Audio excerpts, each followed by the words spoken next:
It's official, the candidates are locked in as we inch closer to Iran's election after a helicopter crash killed its president. It's a race dominated by hardliners in what many consider to be a selection process highly engineered by the state. But just who will succeed Raisi, and how will the Women Life Freedom movement play into all of this? I'm Negar Mojtahedi, and this is Eye for Iran, a podcast looking into what's really happening in one of the Middle East's most enigmatic countries. Joining me now to dig deeper into this are my guests, Arash Azizi. He is a journalist, an Iran analyst, and the author of What Iranians Want, Women, Life, Freedom. And Gabriel Noronha. He was a former Iran advisor at the U.S. State Department, and previously he was with the U.S. Senate. Thank you so much to you both for joining us today. Arash, let's start with you. If you could just give us a quick, brief overview of each candidate, if it's even possible, in one sentence. There are six candidates, so we don't need to get to all of them. But three of them have an actual chance of winning. Of course, these elections are nothing approaching free and fair. An unelected panel of judges and clerics has thrown out the candidacy of, vast majority of even the regime officials themselves. About 80 regime officials had registered to run. The candidacy of even like former President Mahmoud Ahmadinejad and others was thrown out. But out of the six candidates, three have, I would say, something of a chance of winning. There is Bagher Ghalibaf, who's the current Speaker of the Parliament. He's a conservative hardliner. He basically says that he's going to continue the policies of the Raisi administration. But I think he's a different kind of guy compared to many others because he has a very strong technocratic edge, basically. He wants to be a strongman. That's what he's always wanted. And he's not ideological like many others, and he has a base in the Islamic Revolutionary Guards Corps, this militia that undergirds much of the power in Iran. So that's Ghalibaf. Second is Jalili, Saeed Jalili, who is, really a fundamentalist and extremist. A lot of the people working for the Raisi administration have started to gather around him. A lot of people are basically scared of him, even inside the establishment, because of how extreme he is. And the third person that has something of a chance of winning, although I think at this point is a very distant third chance, is Pezeshkian, Masoud Pezeshkian, who is a physician. He's a MP, and he's also a reformist. He's the only reformist who is allowed to win. The reason I don't think he has much a chance of winning is that the only way someone like a reformist would win is that for a lot of people to go out and vote, which I don't think it's what's going to happen. Nevertheless, it can't be entirely ruled out. So these are the three candidates. I would call them the authoritarian technocrat, the extremist fundamentalist, and this hopeless reformist, if you will. These are the three people who have something of a chance of winning. Is that who you see, Gabriel, as kind of taking the lead, so to speak? Yeah, I agree. And I think my front runner would be Ghalibaf, although Saeed Jalili could certainly make a surprise appearance there. This is probably one of the strangest elections for us to know about because this only came about last minute. The candidates haven't had a huge amount of time to campaign or build their support networks. They weren't expecting to have to run for president. And so I think we could see just about anything happen with these candidates. We could see some back out last minute, which is what we saw in the last election. But yeah, I think Ghalibaf is probably the front runner just based on his existing power base that he has. Let's talk more about Ghalibaf. He's a self-proclaimed, soldier of the Islamic Revolution, and he recently boasted about his role in Iran's missile program, which obviously was used to attack Israel recently. A candidate like that, what would that do in terms of Iran's future relationship with its proxies, with Israel, and with the West at large? Gabriel, we can start with you. Well, I think it's important not to overstate exactly how significant the president is going to be, particularly with the proxies. Again, the president does not control the IRGC. That's really just not in the president's remit. But it's important for the general foreign relations. Again, the president's going to be out there meeting with the Russians, meeting with the Chinese, meeting with Saudi Arabia. And so I think of it more importantly for how Iran is perceived internationally is going to be key for Ghalibaf. Look, he is a former IRGC guy. He's a former military officer. He's not going to change at all from the way that we've had under Raisi in terms of if you're looking at broad foreign policy direction. But Raisi also had an extremely strong perception because of his role in the death commissions back in the 80s. And so obviously the public doesn't know a huge amount here, but not going to be a huge change either. And Arash, in terms of Ghalibaf's role with the IRGC, would somebody like that lead to more of a militarization of Iran? Because I mean, we only have seen one cleric in all of the candidates here. I think I agree with Gabriel, by the way, both about Ghalibaf being a front runner and about his analysis about what Ghalibaf would mean. There won't be any major or even actually minor reshift in policies just because Ghalibaf is president. Khamenei still holds all the cards. Where I think Ghalibaf matters is for the future of Iran. You see, Iran has a very delicate system of different centers of power who use different institutions to further the power for themselves and people close to them. And Ghalibaf has his own people. And this is going to matter, especially when Khamenei finally dies. You see, I think the most important question for the future of Iran right now is what's going to happen when Khamenei dies? This guy who holds all the power to himself and whose succession is definitely going to be a crisis. I think someone like Ghalibaf being president and having some years, let's say Khamenei is going to die in 3 or 4 or 5 years, he's 85. So Ghalibaf is going to have all that many years as president. Before that, he has had many years as Speaker of the Parliament. To consolidate power. And yes, so I do think that is my general prognosis. I think Iran after the future, after Khamenei, is moving into a definitely less clerical and even less Islamist ideological in many ways, into a more of a military authoritarian state. And someone like Ghalibaf is the kind of a strong man who can bring that about. And this is especially important because he has according to people that I've spoke to, he appears to have, at least some of his supporters appear to have something of a pact with Mojtaba Khamenei, the son of Khamenei. There might be some sort of an agreement. Mojtaba Khamenei either becoming supreme leader or behind the scene continuing to be important, and Ghalibaf remaining in the presidency. So I think basically Ghalibaf's ascendancy matters for the future direction of the Islamic Republic, which is very much in the direction of, as I said, military authoritarianism, I think. I mean, that's really interesting with the point that you were touching on. Khamenei, this could be very well the last president that he gets to select, unless he lives to be 100 and something, which is, I guess, possible too. Gabriel and Arash, what does this tell us in terms of those that he selected? Does it give us a window into what he's thinking, like you were saying, in terms of what's going to happen after he dies and the potential militarization of Iran? I think it does, especially if you look at who's been disqualified, the major players there. We've had the central bank governor was disqualified, and then most notably, the former president Mahmoud Ahmadinejad was disqualified. Both of whom were looking to take Iran in a little bit of a different direction, who had a bit more of a strong personality. The folks who got greenlit, they are all deferential to the supreme leader. They're all, at the end of the day, insiders. I don't, there's the talk about the moderates and the reformists. I don't believe at this point, if you're part and parcel of the Iranian government and establishment, that there is a real reformist movement left at all. And I don't think most of the Iranian people really believe that there's much of a difference at this point, which is why I think you're going to see such low turnout because of that changed ideological view. Everything I see online from Iranians typically is insulting reformists or calling everyone a fake reformist, a fake moderate. And so I think that's why you're not going to see too much popularity for that candidate. But yes, I think Arash is spot on.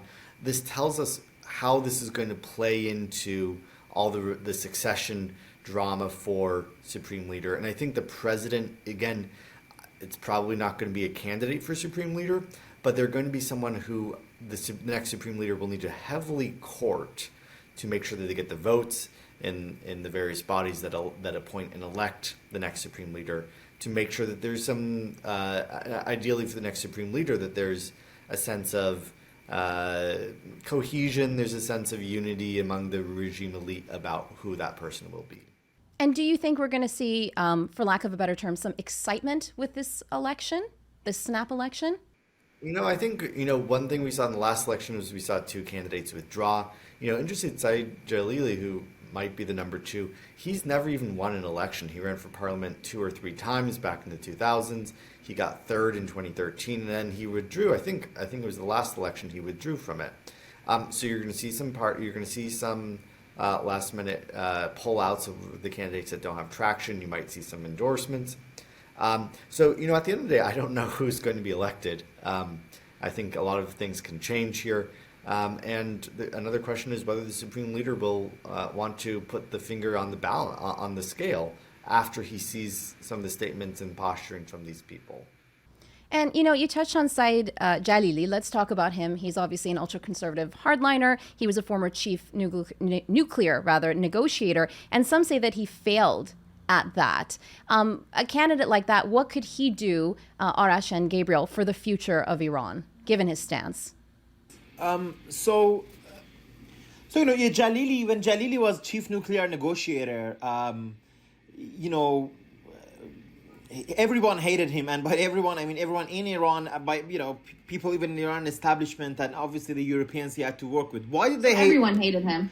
Yeah, well, obviously not everyone, like he has a base, right? But let me explain what I mean. Is that, Jalili would meet with Europeans, and instead of engaging in actual negotiations about Iranian nuclear program, Jalili would say things like, well, let's reform the UN, let's change the Security Council. Oh, I'm here to talk about the problems of corruption in America. But, he was taking the piss, as the British say.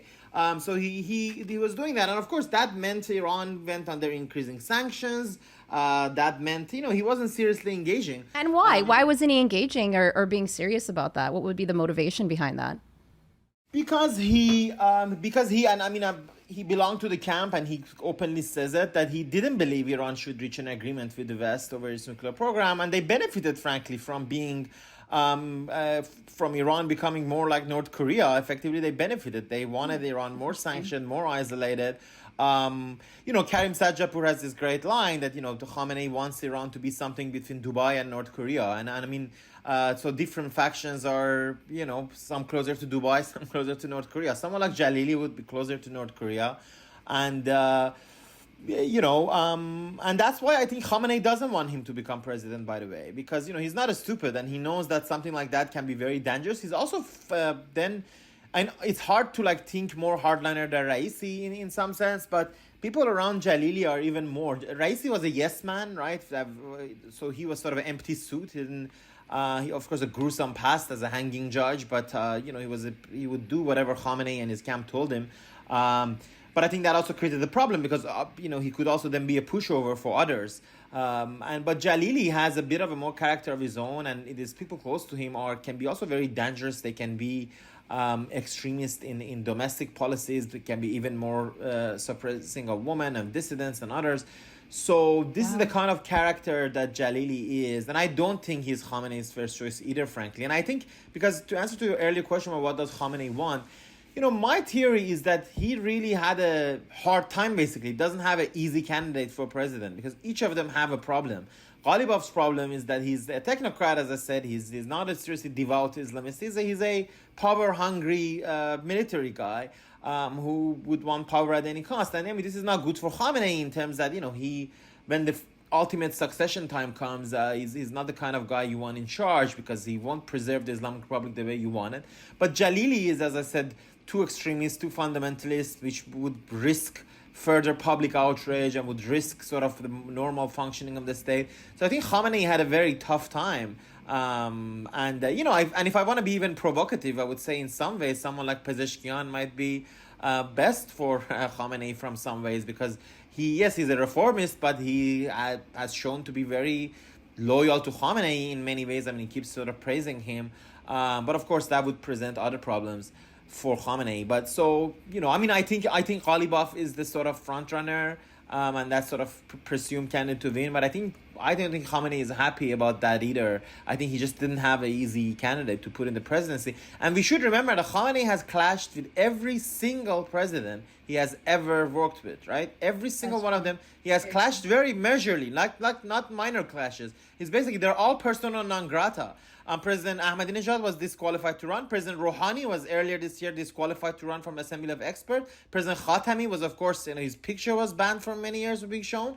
So these are and President Rafsanjani was a total enemy of Khamenei in the later years of his life. Some think Khamenei might have even killed him. Really good point. Yeah. So this is Khamenei and his presidents for you.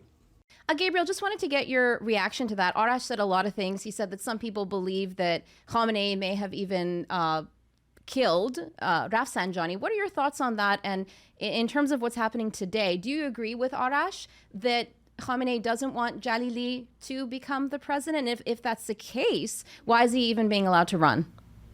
Well, I think Khamenei loves giving the Iranian people the illusion of choice. But at the end of the day, he's not really one for power sharing. He's a ruthless, brutal autocrat who, at the end of the day, wants what he says to go. Now, he's fortunately for himself built a system where he gets a veto on things like the budget, most policy items. He still gets that fever grip. But what he always decides is that the president isn't pure enough, isn't loyal enough, isn't in line with his own agenda. Because they're not yes men. They believe at the end of the day, the presidents, that they want their print on the Iranian future. Now, I'm not a historian to be able to judge with veracity whether or not Rafsanjani was killed. I'll leave that to the people that know the inside scoop better than I do. But what's clear to me is that Khamenei has gone on this probably decade-long project now. Maybe he started about 6 years ago to really shape the future of the next generation of Iranian leadership. And he's actually published, his office has published to this effect, sort of an attempt to reshape the ideological makeup and ensure that there's loyalty for the next generation, which wasn't around for the Iran-Iraq War, which wasn't around for the student revolutions in '79, to make sure that they are going to be loyal to the ideals of the Islamic Republic, to Khamenei's writings, to Khamenei's writings himself. And they're trying to replace, the civil service, the bureaucrats, the parliament, all with this new type of individual that could survive and really staff the government for years to come. It's been nearly 2 years since the Women Life Freedom movement swept the country. And one of the candidates, Masoud Pezeshkian, actually criticized the government for its crackdown. Let's have a deeper look. 6 hand-picked finalists for Iran's presidential election have been announced, but only one candidate, Masoud Pezeshkian, has a reputation for occasionally criticizing the Islamic Republic's mode of governance. A heart surgeon by training, Pezeshkian has had a prominent career serving as health minister under President Mohammad Khatami and later as deputy speaker of parliament. Known for his outspoken criticism of the government's strict social policies, Pezeshkian has also, in the past, defended the need for a nuclear agreement with the West. However, he has been silent on foreign policy issues since becoming a candidate. After the death of Mahsa Amini in 2022, Pezeshkian took a bold stance against the enforcement of strict hijab laws. He urged the government to reconsider its approach, stating, "If our behavior makes our children hate our religion, we should at least refrain from continuing with this method." Pezeshkian's campaign motto, "For Iran," aims to resonate with the aspirations of many Iranians who long for change. However, many voters have lost trust in the system, and it remains to be seen whether they will place their faith in him and turn out at the polls. Despite his reformist label, Pezeshkian remains cautious not to cross the regime's red lines. So just wanted to get your guys' reaction to that. If he is really such a moderate and a reformist, why was he allowed to run in the first place? Well, I think there's, again, this illusion of choice, this illusion that by allowing someone like that you can have other people legitimize if they win the election. It's all part of this dog and pony show.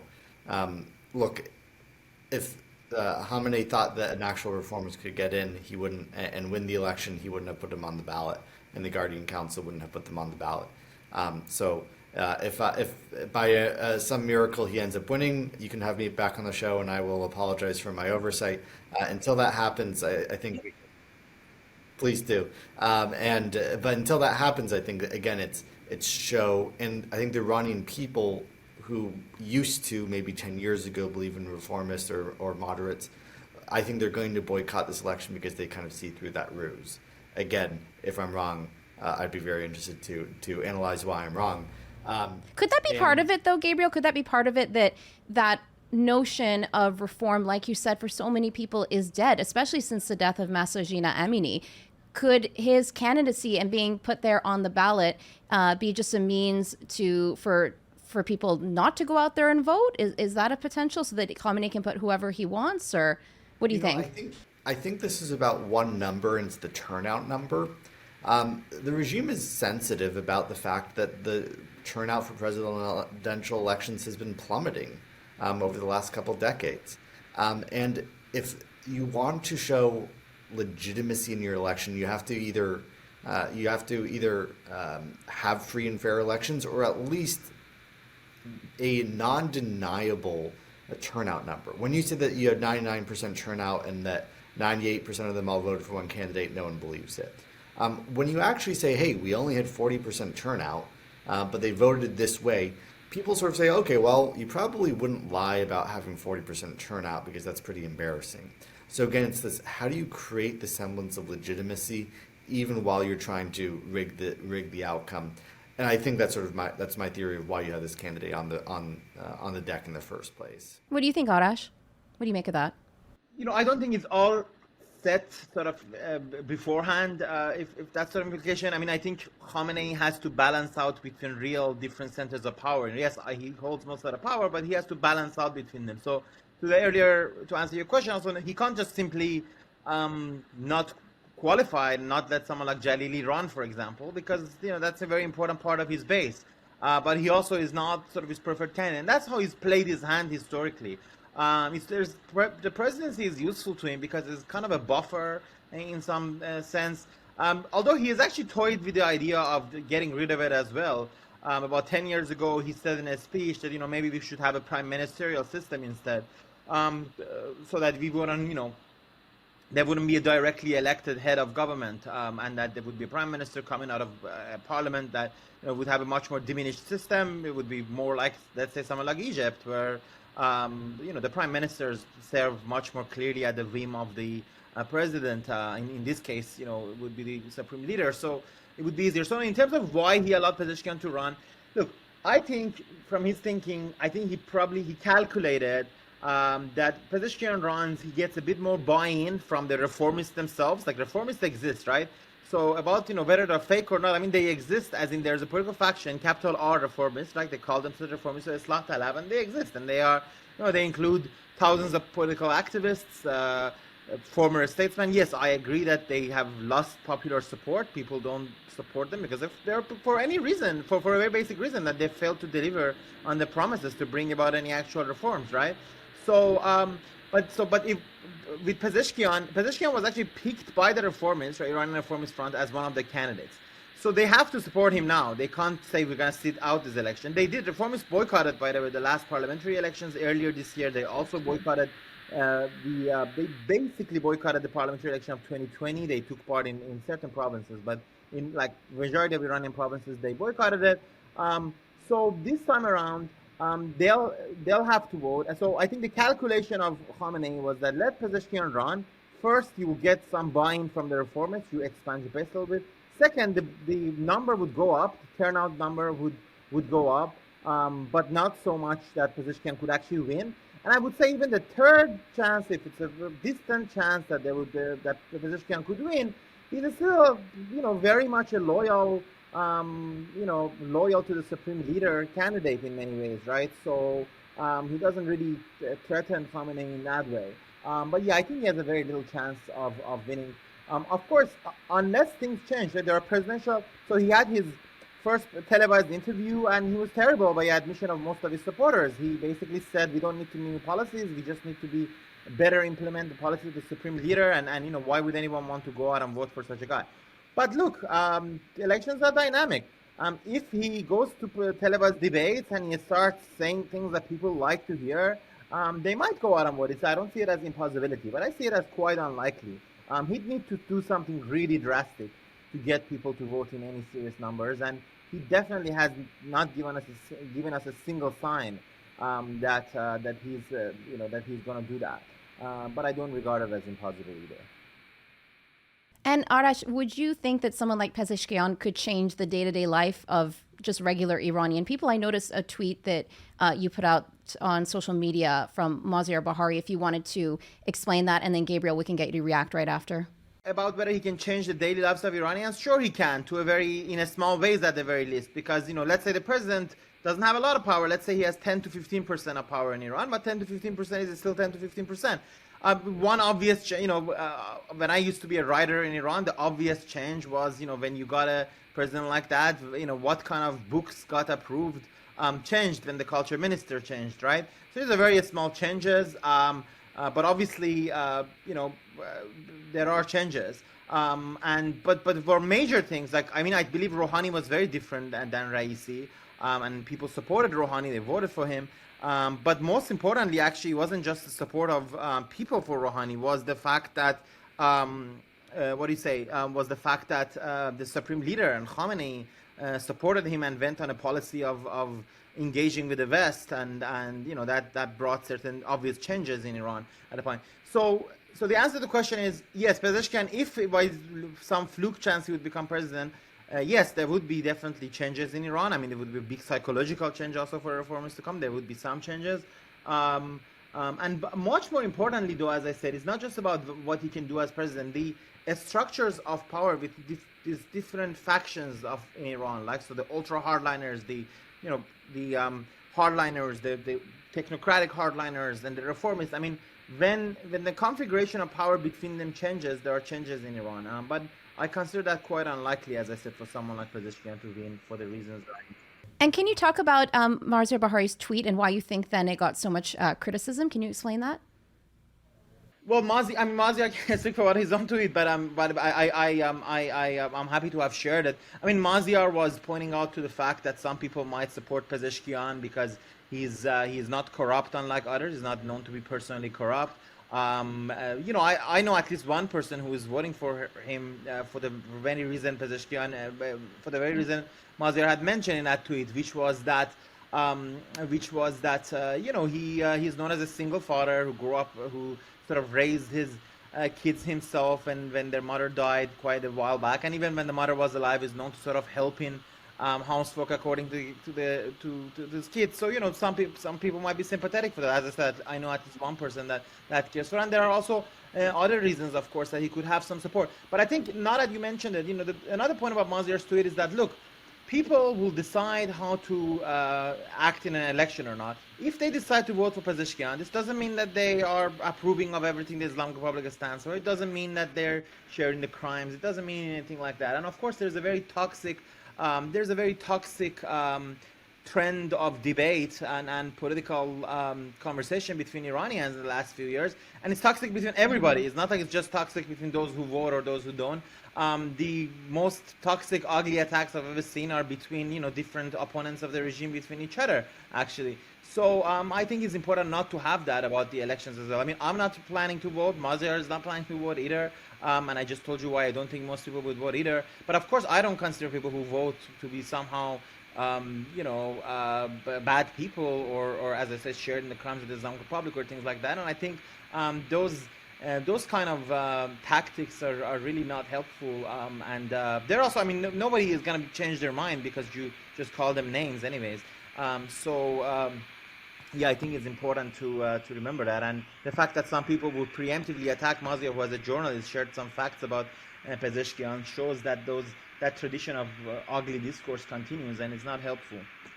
What do you think, Gabriel? What's your take? I'm not an Iranian myself, so I'm always careful. And when I served in the Trump administration, our view was always the future of Iran is up to the Iranian people. Iranian elections are up to the Iranian people, and that's something that we tried to do as government. That's actually something that's been consistent, I think, across Trump, Obama, Biden administrations, is trying to say, okay, we're not going to try to meddle in internal affairs, with the big caveat of having those elections being free and fair. Once you cross that threshold, which we've seen, where once the Guardian Council goes and disqualifies, almost everyone, then you start getting into what I think of more as participating in regime theatrics. This is a little bit like in the Soviet Union. There was this practice called Kremlinology, where people kept looking at who was up and who was down in the Kremlin and the power structures there.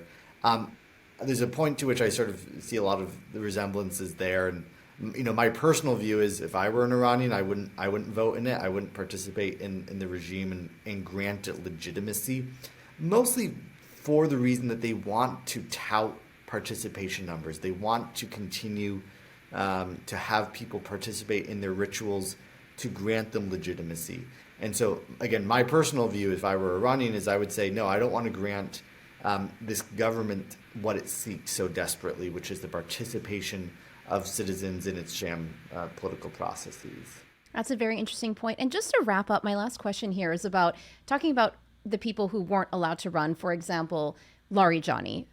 And Larijani recently came out and criticized the Guardian Council, saying that, that it was unfair. And, I saw a lot of people online saying, well, you don't really have fairness in a dictatorship. What do you guys make of that?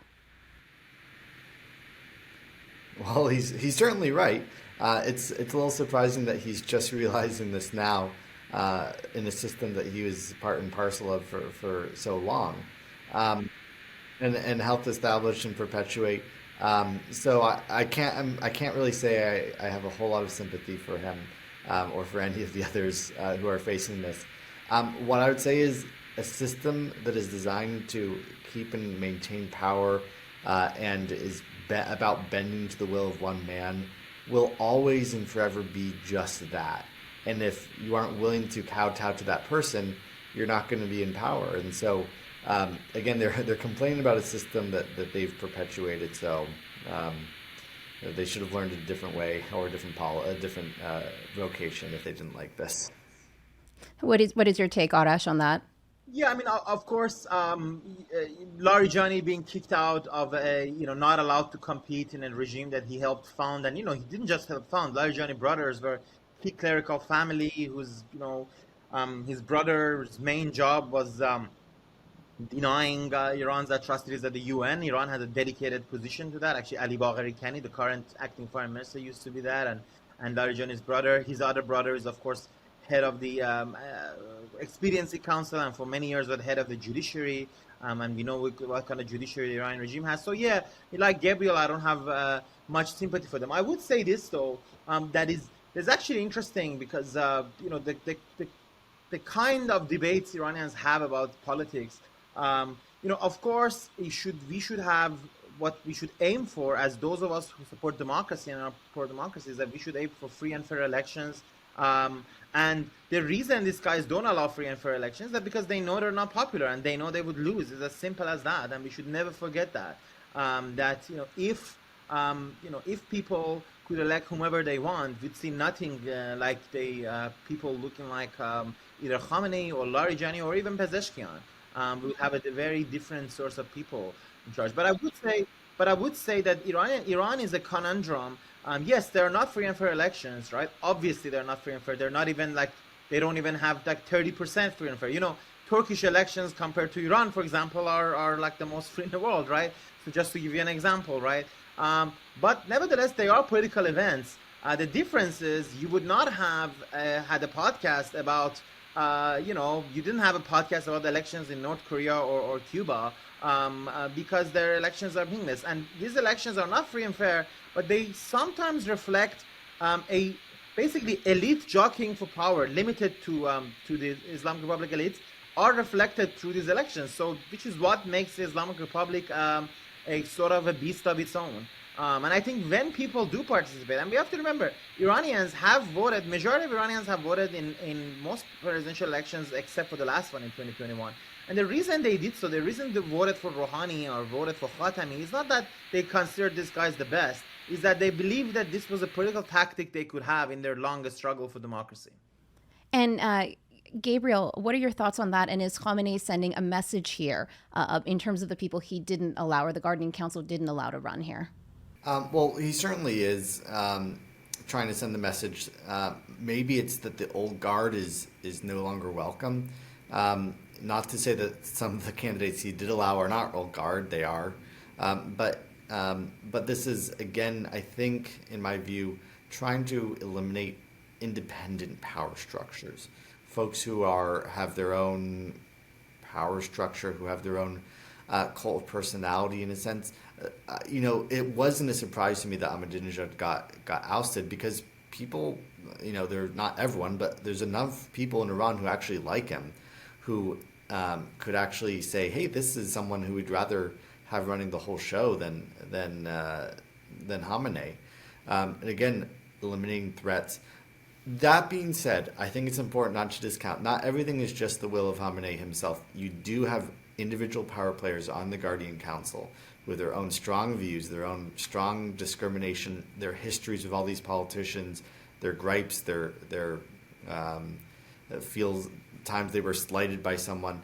All of these things go and mix into it. And so I think Arash was really spot on when he said, this tells you about what the power jockeying inside the regime is looking like, and it reveals a lot about the inner structure and the inner struggle, even if it's not very dispositive about how the future of Iran might change itself. Well, we'll leave it there. Thank you so much to both our guests. Thank you for joining us, and we'll see you next week again for another episode of Eye for Iran.